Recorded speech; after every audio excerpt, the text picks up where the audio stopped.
Hello, Kentucky.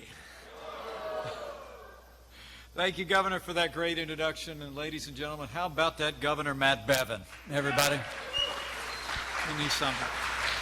You know, Kentucky, I truly do believe. I like to say to people, I was for Matt Bevin before it was cool. Kentucky really is blessed to have such a principled leader who's doing such great things for the state, restoring fiscal responsibility, rolling back red tape, and today, because of Governor Matt Bevin, Kentucky is now a right-to-work state. Kentucky is open for business.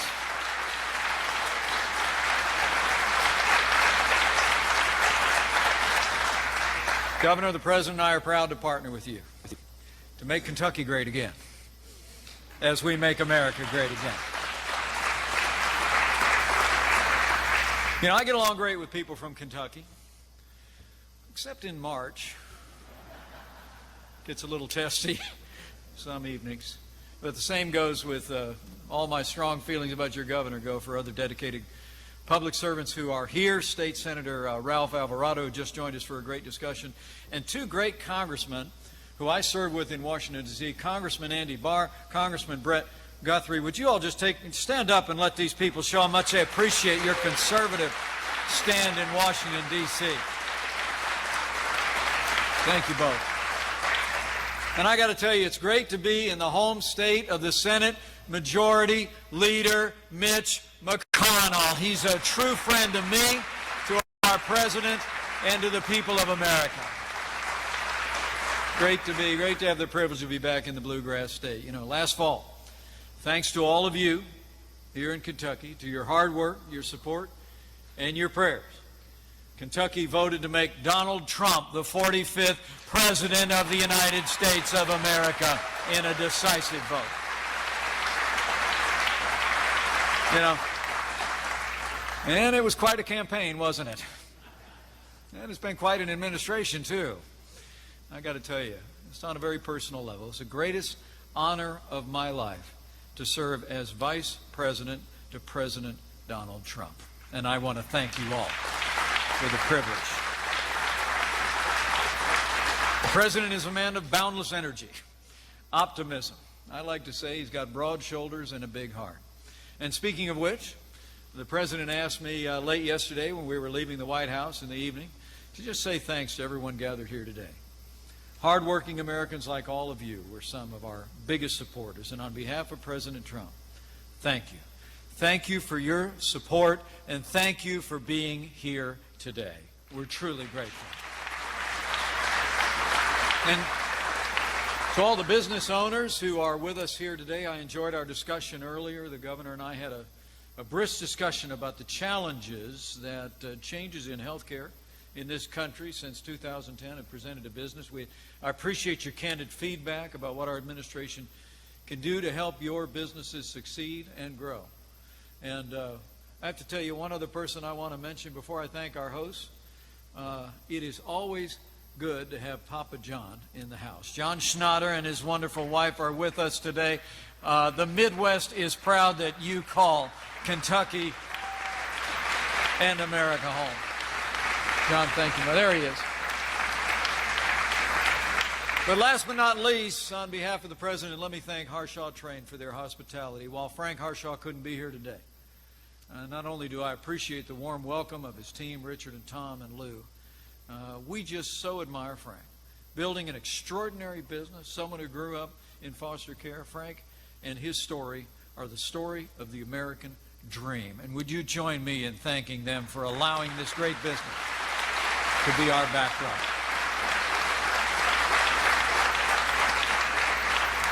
And all of those who run businesses, own businesses, or work in small business, let me make you a promise.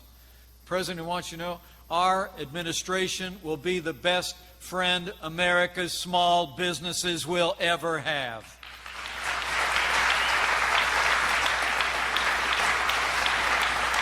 And the President and I know that small businesses are the engines of the American economy. As President Trump said in his joint address to Congress just last week, we're going to restart the engine to create jobs and prosperity and growth in America like never before. You know, I grew up in a small business family just a little bit north of here in Columbus, Indiana. I went to work at my father's gas station when I was only 14 years of age. I was actually what was called a gas station attendant.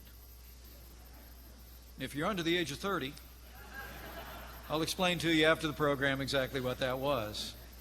But as the world also knows, the president grew up in a family business too. We both know the sacrifices that are required to make a business work. And more importantly, we know that when small business is strong, America is strong. And this president's going to fight every day to make that a reality. President Trump wants to help you become stronger than ever before. He made a promise to you and to the American people. And as I like to say, this White House is in the promise-keeping business. I mean, just look at what we've done over the past month and a half. On day one, President Trump went straight to work, rolling back reams of red tape. He actually instructed every agency of the federal government to find 2 regulations to get rid of before issuing any new regulations on job creators in America.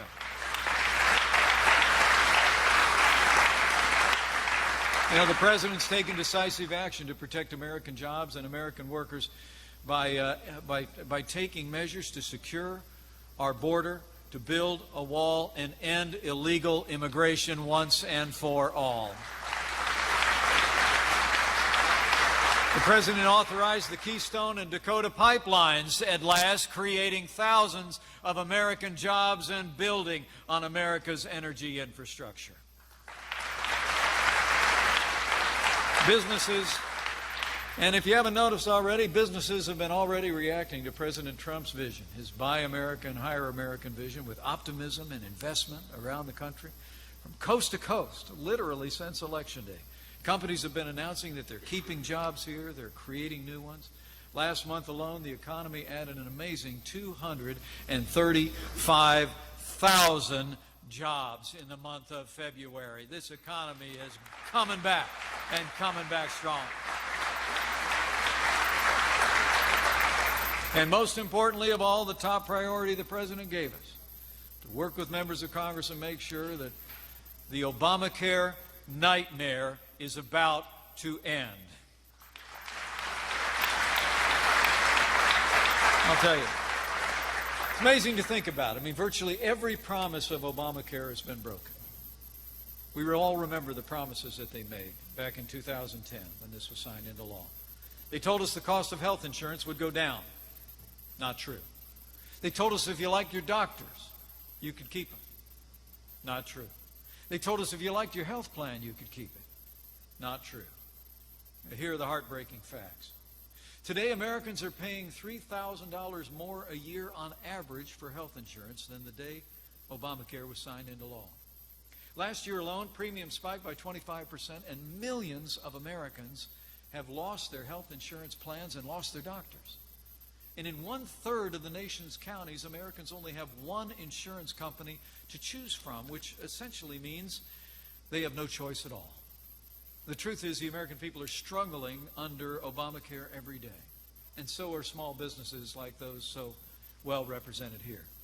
You all know exactly what I'm talking about.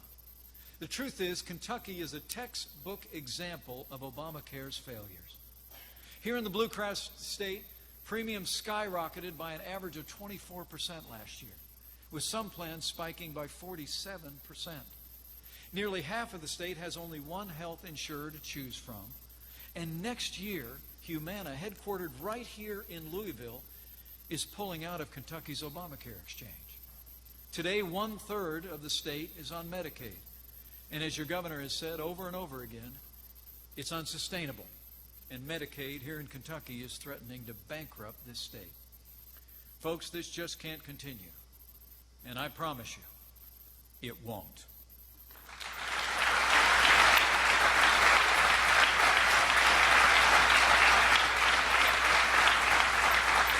Since the day that Kentucky helped send President Trump to the White House, his top priority has been to repeal and replace Obamacare with something that actually works. And we've already made incredible progress.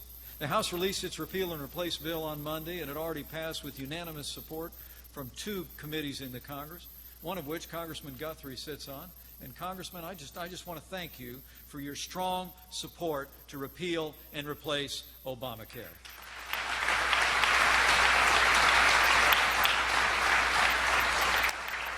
Now, I know that not every politician in Kentucky supports our plan to repeal and replace Obamacare. I know your former Governor Steve Beshear has been defending Obamacare all over America. And he might even have something to say about my visit here today. And I welcome the debate. I really do. Steve Beshear is actually a friend of mine.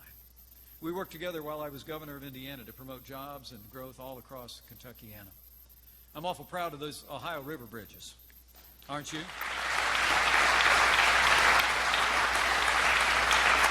The great story about collaboration between our two states, the Abraham Lincoln Bridge, the Lewis and Clark Bridge, I believe are going to support economic growth across this region for generations. But your former governor is wrong about Obamacare.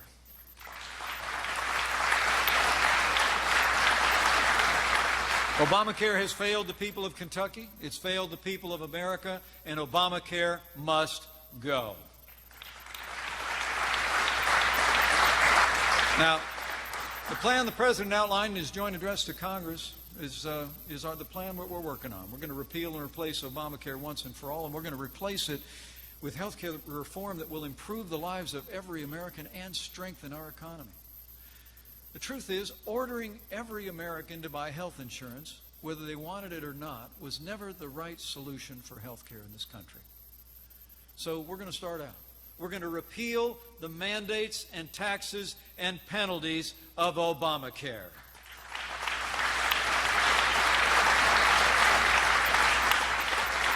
We're going to end Obamacare's individual and employer mandates. We're actually going to get rid of more than $500 billion in Obamacare's tax increases.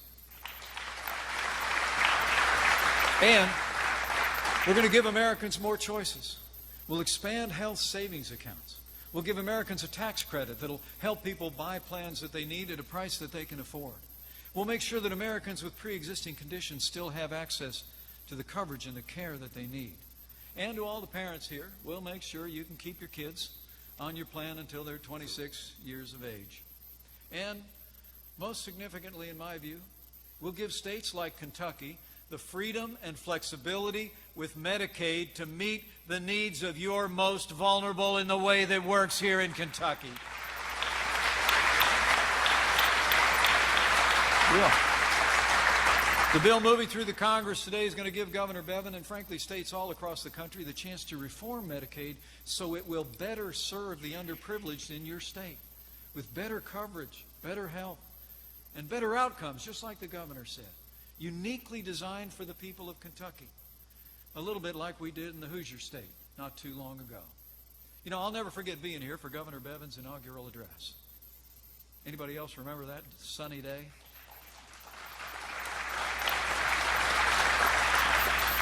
But as I was sitting listening on, I remember hearing the governor say that he announced his intention to reform Medicaid using some of the same conservative principles that we used in Indiana.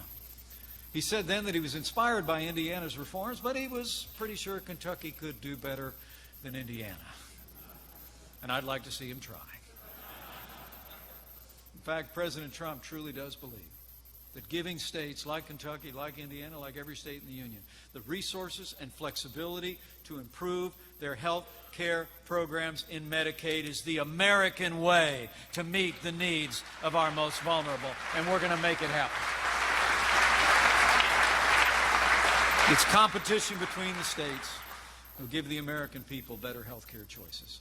And under President Trump's leadership, we're actually also going to finally allow Americans to purchase health insurance across state lines, the way you buy life insurance, the way you buy car insurance.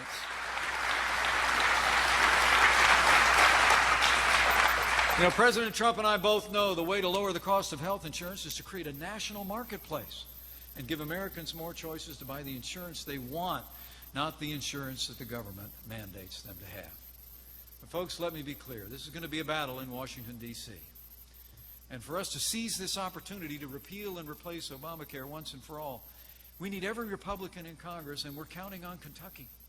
President Trump and I know, at the end of the day, after a good and vigorous debate, we know Kentucky will be there, and we will repeal and replace Obamacare once and for all.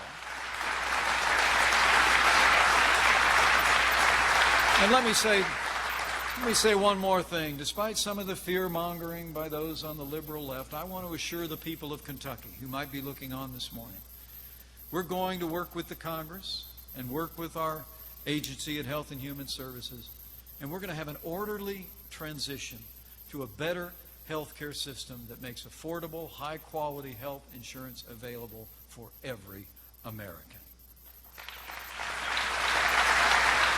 In a word, we're going to make the best health care system in the world even better. Now, while I came here to talk about Obamacare, it's really just the start of what our administration is doing to make America great again. And let me give you a quick preview of that before I head back on that airplane. First off, after we get this done, we're going to cut taxes across the board for working families, small businesses, and family farms.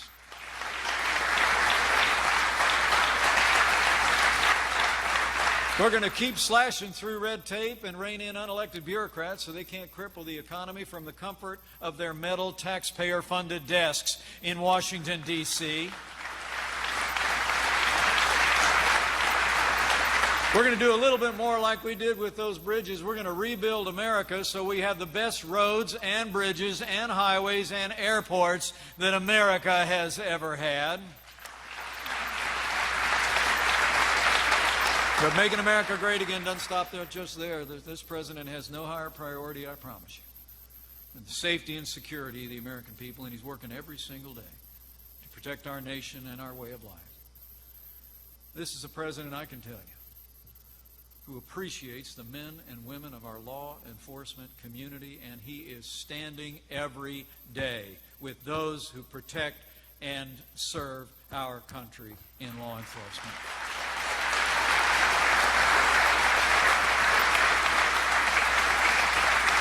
President Trump, as I mentioned, is also taking steps to strengthen our borders, to enforce our laws, and as the President said, we're working through Immigration and Customs Enforcement in close concert with law enforcement in every community, and we're taking, in his words, the gang members, the drug dealers, and the criminals that threaten our communities and prey on our citizens off the streets of Kentucky and off the streets of our country.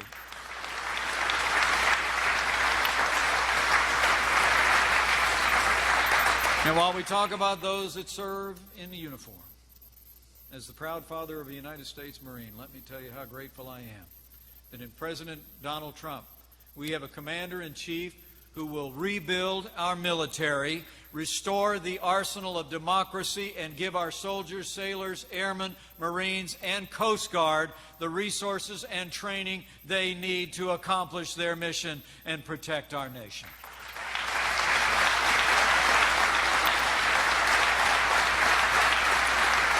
And by nominating Judge Neil Gorsuch to the Supreme Court of the United States, President Trump kept his word to appoint a justice to the Supreme Court who will keep faith with the Constitution, and he'll be a justice who will uphold the God-given liberties that are enshrined in our Bill of Rights. My friends, let me tell you, President Trump is a man of his word, and he's a man of action. And I believe he will make America great again. You know, I think we've come to a pivotal moment in our nation's history. I truly do. In this moment, we need every freedom-loving American to join with us in this effort to make America great again. We need all of you to stand up, to speak out, to let your voice be heard. There's no time like the present. We need you to tell the world that we can do better. We can do better on health care. We can do better with a growing economy. We can stand tall and strong in the world again. We can restore this country, put it back to a path to a brighter future. And I know we're going to do this. I truly do. You know, one of my favorite verses in the old book is from the book of Jeremiah. It's hung over the mantle of our home since before I was actually first elected to office, now more than 16 years ago. Now it hangs over the mantle in the Vice President's residence in Washington, D.C. It reads, "For I know the plans I have for you, plans to prosper you and not to harm you, plans to give you a hope and a future." You know, in November, the people of Kentucky voted to give America a president with the strength and the courage and the vision to make America safe again. You voted to give us a new leader who I believe will make America prosperous again and give us a fresh start on health care and economic growth. And so I truly do believe with all my heart that with your continued faith and support and with God's help, together we will make America great again. Thank you very much for being here on this Saturday. God bless you, and God bless the United States of America.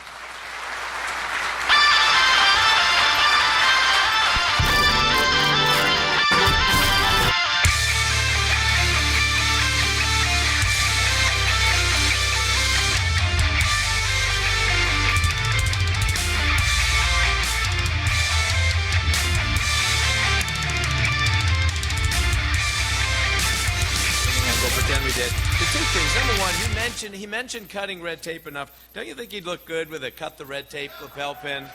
There we go. I'll give you that. I think that's important. But there you get many accesses to many things as Vice President of the United States. You get called many things. You get many opportunities. But not everybody gets to be a Kentucky colonel.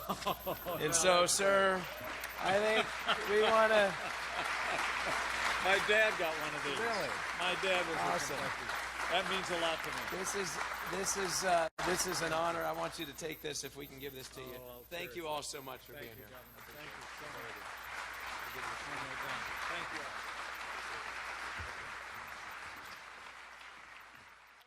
you. We will make America great again.